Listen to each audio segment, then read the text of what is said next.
his favor. I pray the blood of Jesus will come upon you right now. Keep you in his care. God, I thank you for your blessings. T.D. Jakes is a whole and a pedophile. He has defied others. He has used boys willingly and against their will. Bishop Jakes was at a Diddy party. There could only be two reasons: money or sex. T.D. Jakes' voice abruptly stopped in the middle of his sermon on November 24, 2024. As he collapsed, 2.3 million people watched in horror as his eyes rolled back and his skin turned gray. The doctor's discovery of the cause, however, was the real shock. The little-known tale of Bishop Jakes' struggle for survival and his reputation is now emerging as a $100 million lawsuit threatens his empire, and ominous rumors circulate online. On June 9, 1957, T.D. Jakes was born in South Charleston, West Virginia. He grew up in a small, close-knit family with his parents, Ernest and Odith Jakes. Out of the 3 children, T.D. was the youngest. His father put in a lot of effort and established a cleaning company that had over 40 employees. He cleaned grocery stores and the Capitol building in West Virginia. His mother taught sewing and cooking, among other household skills. These lessons, which she made sure all of her kids learned, proved to be very helpful to T.D. in the future. T.D.'s family lived in the segregated community of Vandalia when he was a young boy. Racial tensions made the 1960s a difficult decade, but the Jakes' home was always bustling with learning and activity.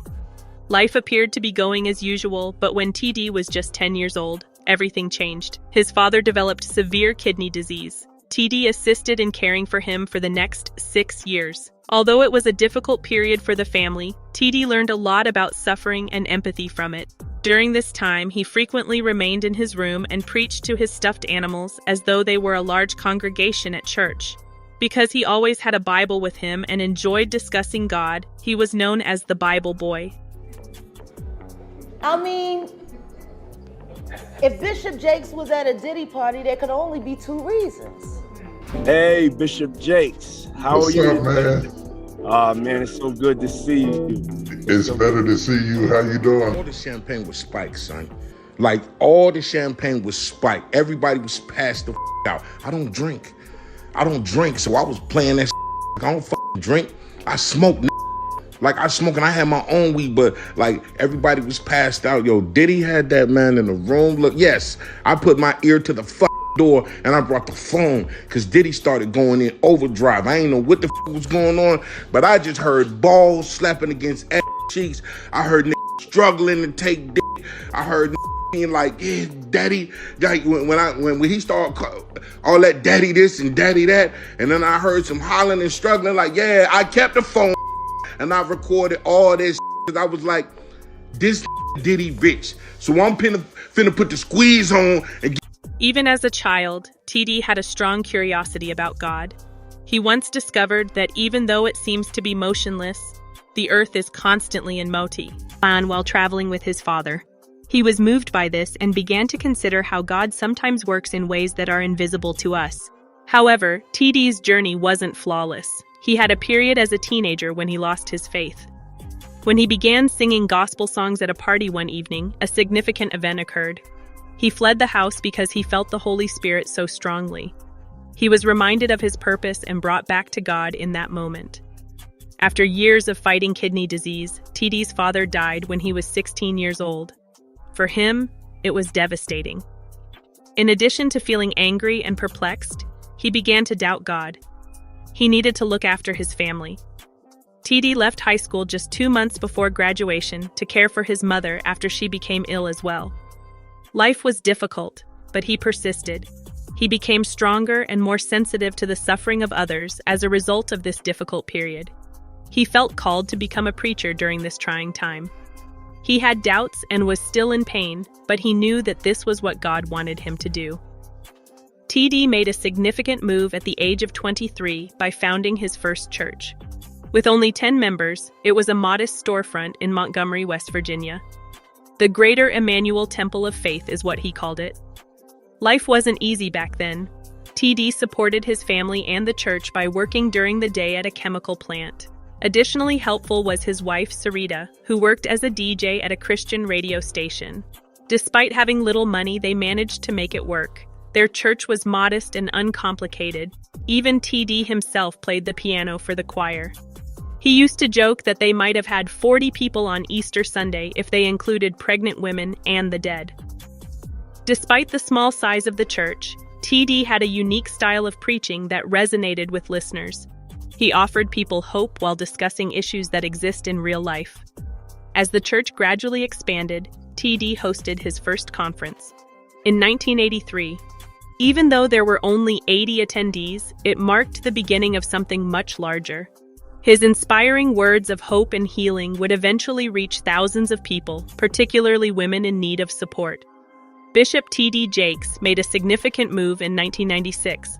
With only 50 families from his small church in West Virginia, he relocated to Dallas, Texas. He hosted the Potter's House's inaugural service in a rented space on July 28th. Even though there were only 300 attendees, it marked the start of something enormous. The church needed a larger location because 5,000 people were attending in just 6 months. Jakes paid $3.2 million for a 28-acre property in December. The Potter's House now resides there, but it was once owned by another preacher. More than 8,000 people attended the first service, packing every seat and filling the overflow areas. It was an amazing event. Everyone was impacted by Jakes' stirring sermons and message of hope.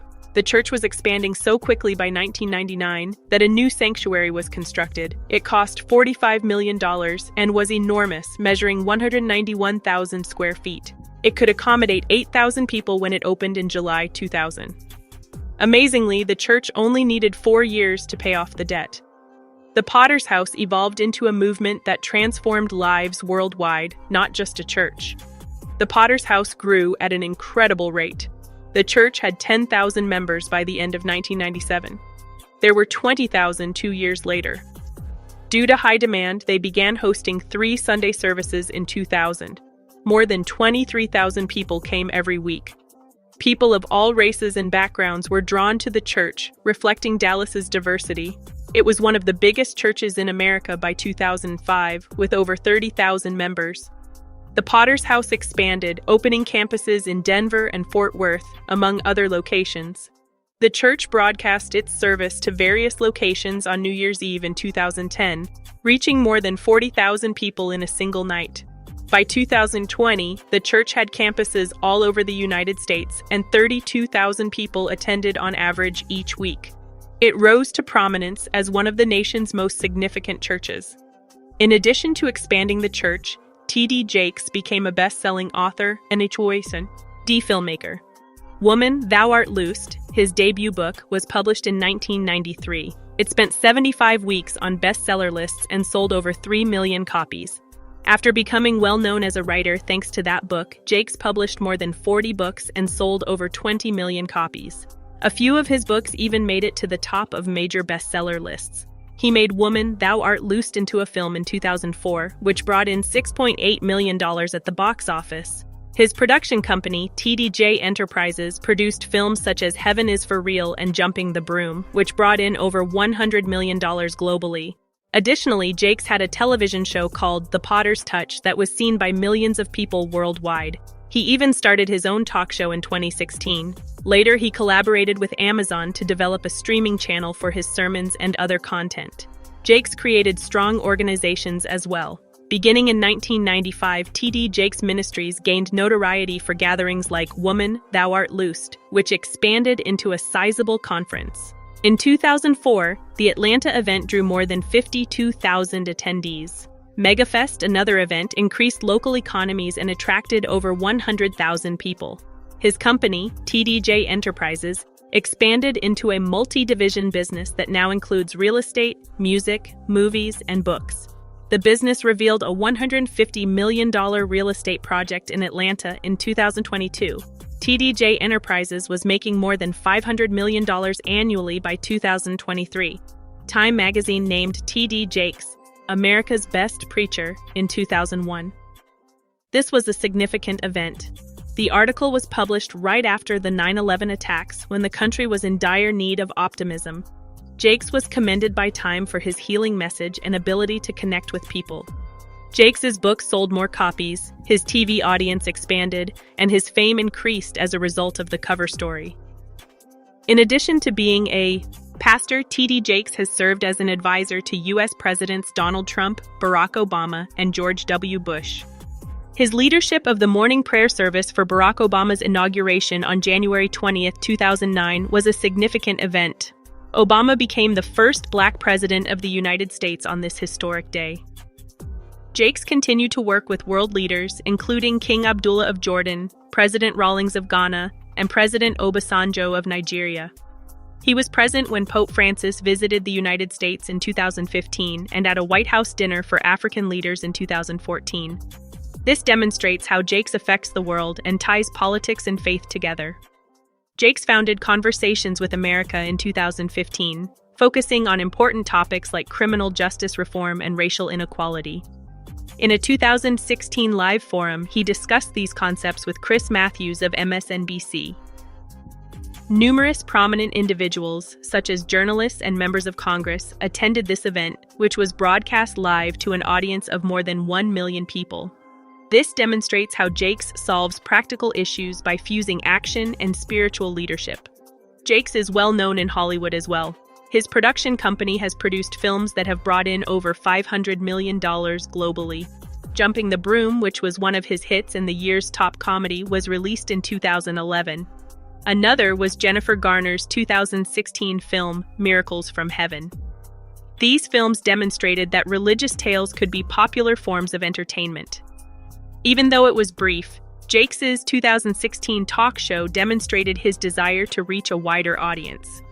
Jakes focuses a lot on helping people in addition to making movies. He established the T.D. Jakes Foundation in 2020 with the goal of raising $100 million for marginalized communities. He and Wells Fargo collaborated to develop $1 billion in resources for these communities in 2023.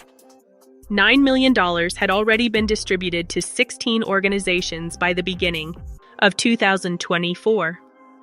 The foundation provides job training, financial education, and housing assistance. In addition, Jakes founded the Texas Offenders Reentry Initiative, which has assisted more than 42,000 ex-offenders in starting over. This program gives people a second chance by providing housing, education, and job support. Jakes' church, the Potter's House, also makes a concerted effort to assist during difficult times. Jakes visited the disaster areas with President George W. Bush following Hurricane Katrina in 2005. The church's Mega Care program has provided assistance in times of need, such as the 2010 Haitian earthquake. They provided thousands of meals to underprivileged families during COVID-19. Jakes is a savvy businessman as well. His real estate business enhances communities and constructs affordable housing. He collaborated with a Miami developer in 2023 to build family-friendly homes. In order to motivate others, he also conducts leadership programs and writes books like his best-selling Crushing. Thousands of people attend his International Leadership Summit to gain knowledge about leadership and business. Jakes has been embroiled in discussions regarding his beliefs regarding the Trinity in the meantime. In the late 1990s, he began to be questioned for years because he referred to the Father, Son, and Holy Spirit as manifestations rather than persons. This led some theologians to believe that he subscribed to modalism, which holds that God is not three separate persons but rather just one person manifesting in three different ways. When Jakes went to the Elephant Room conference in 2012, the controversy erupted. He was directly questioned about his beliefs by pastors Mark Driscoll and James MacDonald. When Jakes said, "One God, three persons," it sounded as though he agreed with conventional wisdom. But then he added he didn't like the word persons and preferred manifestations, calling it a term from the Bible. This left people confused. Even after this, his church's website still used the word manifestations, which upset critics. Some thought he was trying to change his views, while others believed he was just avoiding criticism. A theologian in 2016 said Jakes still used language that made people unsure about what he really believed. Because of this, many conservative Christians continue to question him. Jakes has also faced backlash from traditional churches for what he teaches and how he preaches. A big issue is his connection to the Word of Faith movement, which many believe spreads false teachings. In 2001, it was reported that Jakes told viewers on a Trinity Broadcasting Network fundraiser that giving money would lead to blessings like wealth, good relationships, and success. This message clashed with the traditional Christian view of giving as an act of faith, not a way to get something in return. In 2015, Jakes caused a stir by saying, "If you obey God, you will never be broke another day in your life." Critics said this was an oversimplified and dangerous message about money. His sermons often mix motivational speaking with Bible teachings, which some say feels more like self-help than true preaching. In 2007, during a live sermon, he shocked viewers by speaking in tongues without giving an interpretation, something the Bible says should not happen. Jakes has also been accused of not talking enough about sin and repentance. In a 2019 interview, he criticized white evangelicals for focusing too much on abortion and same-sex marriage and not enough on social justice. This upset many conservative leaders, who started calling him a false teacher. Another controversy around Jakes is the prosperity gospel. Many believe he teaches that faith and obedience lead to wealth and success. His lifestyle adds to this criticism. In 2005, reports showed he lived in a $1.7 million mansion, drove fancy cars, and wore designer suits, which critics said was the opposite of Jesus' teachings on living simply. In one sermon, Jakes said, "People need spiritual prosperity before they can have financial prosperity." Critics say this connects spiritual maturity with wealth, which is misleading.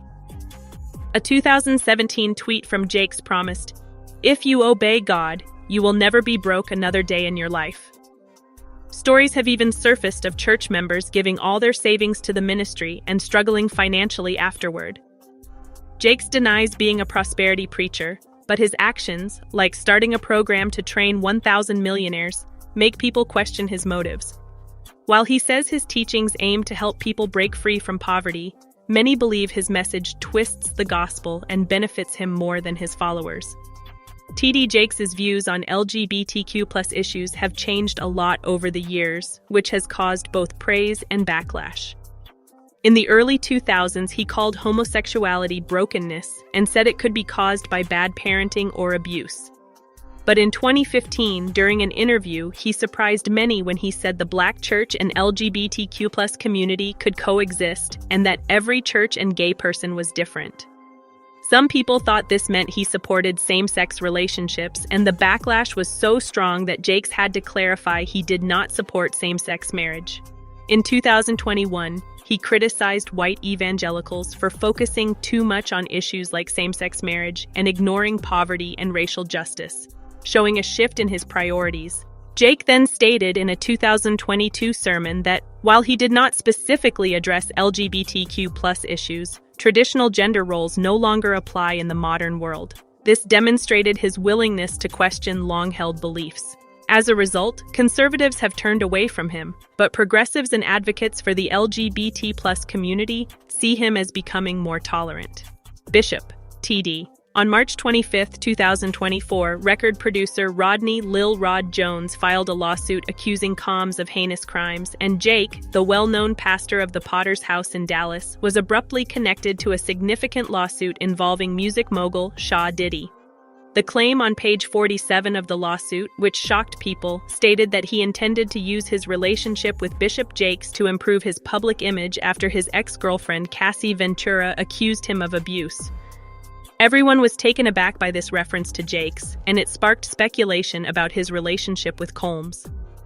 Since the lawsuit didn't specify how Combs intended to involve Jakes, people began to assume that Jakes and Combs had previously collaborated in 2021. The lawsuit suggested that Combs believed Jake could use his position as a well-respected pastor to help him. In 2022, Jake attended Combs' lavish birthday party and brought his Kingdom Culture sermons to Revolt TV, which Combs co-founded. These events made people wonder if their relationship was deeper than it seemed. Escape public backlash. This idea shocked the church and entertainment industries. When rumors began to circulate online in late 2023, some posts claimed that Jakes had attended private parties hosted by Combs, but there was no proof of this. Despite this, the rumors further damaged Jake's reputation. At first, Jake remained silent about the accusations, which piqued people's interest. However, on April 15, 2024, during a Sunday sermon that was streamed to millions of viewers, he finally spoke about the accusations, saying that they were lies intended to destroy his work as a pastor. He called the accusations an attack on his ministry and vowed to fight back. A few days later, on April 18th, Jake filed a $100 million lawsuit against Rodney Lil Rod Jones for defamation, claiming that the lawsuit's claims were untrue and deeply damaged his reputation. Additionally, on May 2, 2024, Jake filed lawsuits against YouTube channels that were spreading false information about him, demanding $50 million from each of them and asking YouTube to identify the source. He thought these channels were fabricating stories about him using artificial intelligence. In order to demonstrate that he had nothing to conceal, Jake assembled an impartial panel of legal professionals and respected leaders to look into the claims. He also granted them complete access to his personal documents and church records to demonstrate his integrity. On July 15, 2024, Jake even took a lie detector test and the results were made public. He also made the church's financial records available to the public and instituted new policies such as requiring background checks for senior leaders annually. On November 24, 2024, Bishop T.D. Jakes was preaching to a large crowd at the Potter's House in Dallas, with over 12,000 people in attendance and over 2.3 million watching online. After an hour or so of his sermon about strength and weakness, he said, "O Lord, my strength." And then something startling occurred at precisely 10:37 a.m. When my Redeemer stopped speaking and let them go in peace, the microphone dropped out of his hand and hit the floor with such a loud noise that the entire church fell silent. Jake's tall, normally energetic frame began to tremble uncontrollably. His eyes rolled back and his skin turned gray. The live stream captured every detail, and he struggled to breathe for almost a minute. The congregation was stunned, loud prayers were heard, and some people even started speaking in tongues. 3 senior members passed out from the stress as the panic spread swiftly. Even more tragically, this occurred on the day that the Potter's House was established, which was supposed to be a day of celebration, but instead became a day of fear. The church responded right away. Within seconds, cardiologist Dr. Mariah Stevenson, who was seated in the front row, hurried over to Jake's. She shouted directions while checking his pulse. Security Chief Marcus Washington promptly triggered Operation Shepherd's Staff, the church's emergency plan. As 3,000 people were swiftly evacuated to make room for assistance, this cleared the sanctuary. In less than 30 seconds, usher Sarah Martinez dashed through the crowd to retrieve the AED. 4 minutes later, paramedics showed up and got to work quickly, stabilizing Jakes with an IV and emergency medication. The church's helipad, which had only been put in a year and a half prior, had a significant impact. Shortly after, a helicopter touched down, transporting Jakes to Methodist Dallas Medical Center. Even though the flight lasted only 7 minutes, it seemed like an eternity to those who watched. Jakes had a lengthy 9-hour surgery at the hospital. He required 47 units of blood and underwent 3 more procedures during his intense recuperation. He spent 17 days in the intensive care unit, receiving round-the-clock nursing care. Jakes made his first public appearance in a video call to his congregation on December 18th, a mere 24 days after the incident. His message was succinct but impactful. He informed them that he was recuperating from a potentially fatal situation. More than $4 million was raised for the hospital's cardiac unit just from that video. Jakes put a lot of effort into his recovery. Under the direction of one of the top specialists, he spent hours each day in physical therapy. He also adhered to a rigorous diet prescribed by nutritionists and tried cutting-edge oxygen therapy. Jakes continued to be busy even as he recovered. Reborn: Finding Strength in Life's Valleys is the title of his most recent book. 3 months after he dictated the entire book from his hospital bed, it was published and sold over 2 million copies in its first week. Jakes took the pulpit once more on New Year's Eve. 11 million people watched him online, and more than 18,000 people attended his live performance. Although he appeared thinner, he was energized. The Comeback King, his sermon, was moving and motivational. The impact of his words caused many in the audience to cry as they listened. It was a moment of hope and victory, proving to everyone that you can get back up after the most trying times. In 1982, T.D. Jakes met Sarita Jameson in a small West Virginia church. He was only 23 when he served as a guest preacher. Sarita, who was 26 at the time, was attracted to him right away. 6 months later, on May 29, 1982, they were married because their bond was so strong. Their journey together started then, full of obstacles and love as they entered a life in the spotlight.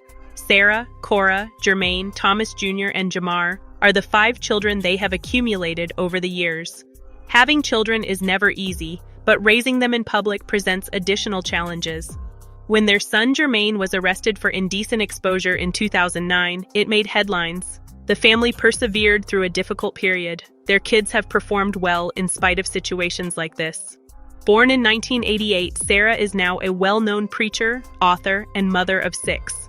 Born in 1994, Thomas Jr. has established himself as a well-known media personality and music producer. T.D. Jakes relocated his ministry to Dallas, Texas in 1998. For the entire family, this was a significant shift. It was difficult for Sarita and the children to move to a new city and adapt to a new way of life, but they supported one another. Jakes referred to Sarita as his ride-or-die soulmate, and the two celebrated 42 years of marriage in 2024. Despite all the ups and downs, their love remained strong. T.D. Jakes' work kept him busier than most people could imagine, so he didn't just concentrate on his family. Although it began modestly in 1996, his church, the Potter's House, has since expanded to become a mega-church with thousands of members. At its height, he wrote books, produced films, released music, and preached 4 lengthy services every weekend. He wrote more than 40 books, put out almost 20 albums, and made innumerable movies by 2024. He gave more than 150 sermons during his 2008 tour of 16 nations. He frequently missed significant family moments because of this type of work. In one interview, he expressed his regret for missing his son's high school graduation. Despite his hectic schedule, T.D. managed to incorporate his family into his work. Sarita rose to prominence at their church as the head of the women's ministries. Sarah, their daughter, became a writer and pastor, following in his footsteps. However, they were still put to the test by life. Sarita underwent surgery in 2012 to treat a herniated disc. T.D. had to balance his job and taking care of her during her recuperation, which made him realize how crucial family is no matter how hectic life becomes. If Bishop Jakes was at a Diddy party, there could only be 2 reasons. Money or sex. That's all that happens at Diddy parties.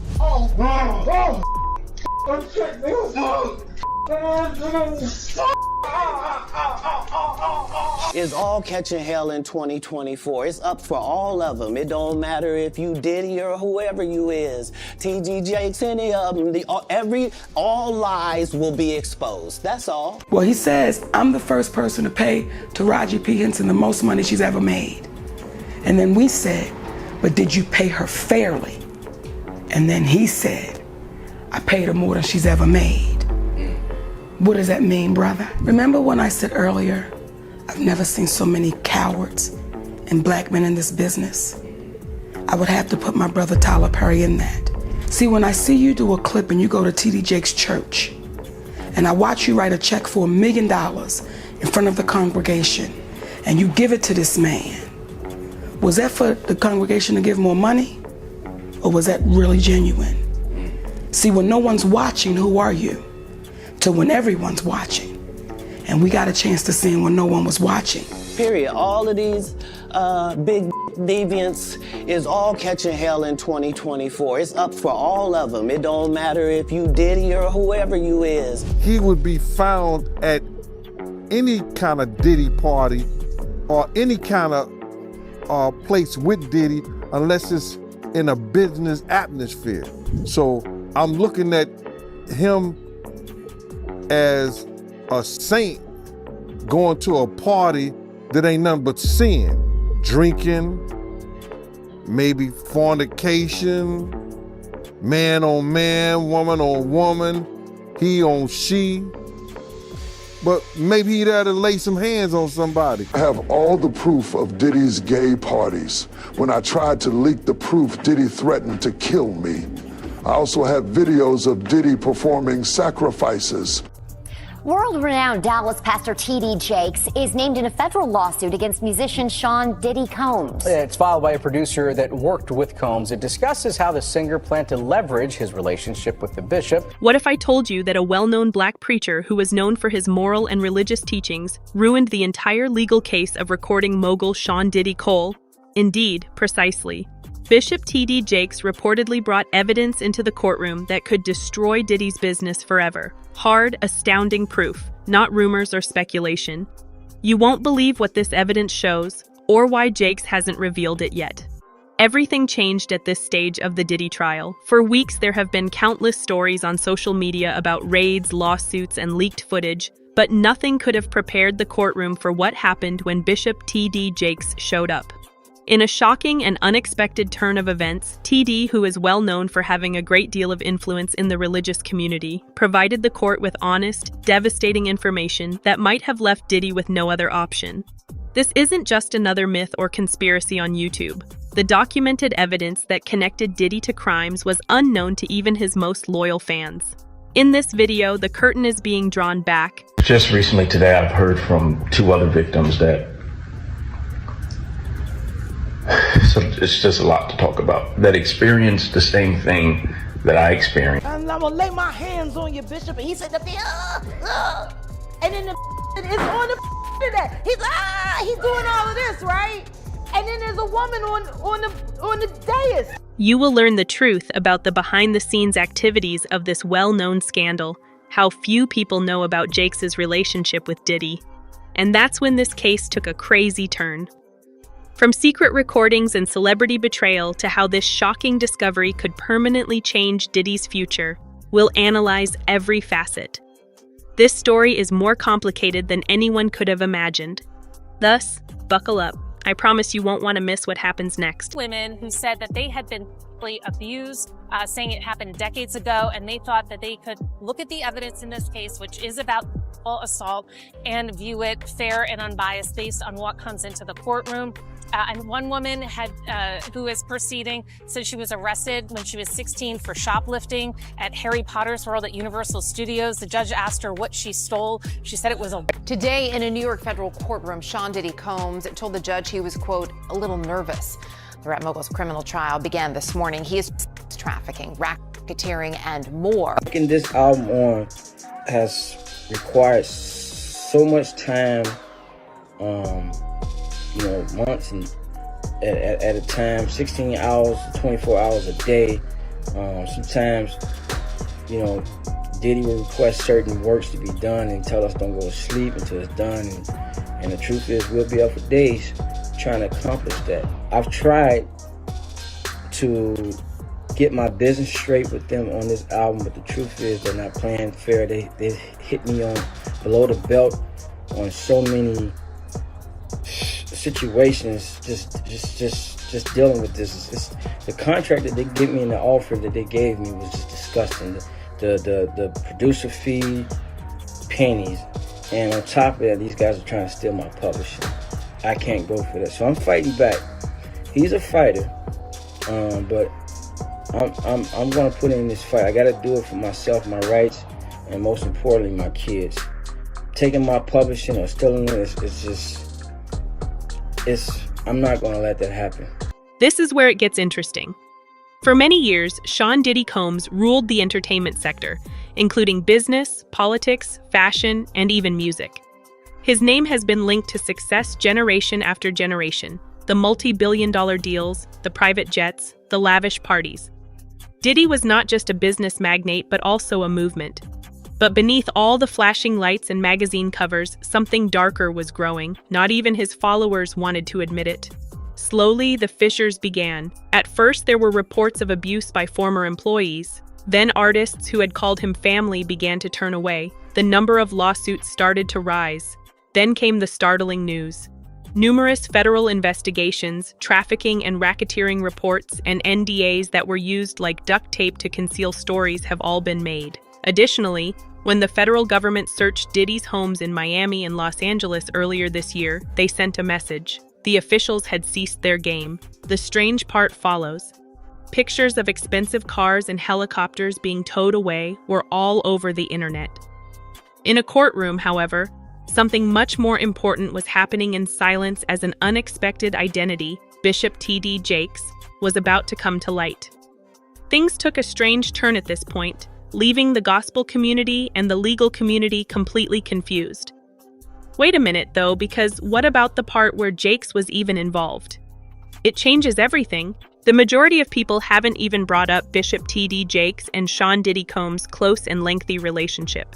At first glance, they appear to be very different. One is a well-known religious figure who preaches about self-control and God's purpose. The other is a flamboyant hip-hop mogul who is enmeshed in power struggles, scandal, and wealth. But behind the scenes, their paths have crossed more often than the public realizes, and not in a friendly manner. In the early 2000s, Diddy faced a new kind of scrutiny due to public criticism of his lifestyle and legal issues resulting from a nightclub shooting. Insiders claim that Diddy began to depend more on spiritual guidance during that period. Who was supposedly on his side, do you know? Jakes, TD. It was quiet, personal, and very real. In addition to Jakes' well-known megafest events, Diddy was also spotted at private dinners, charity galas, and the Potter's House circles. There were rumors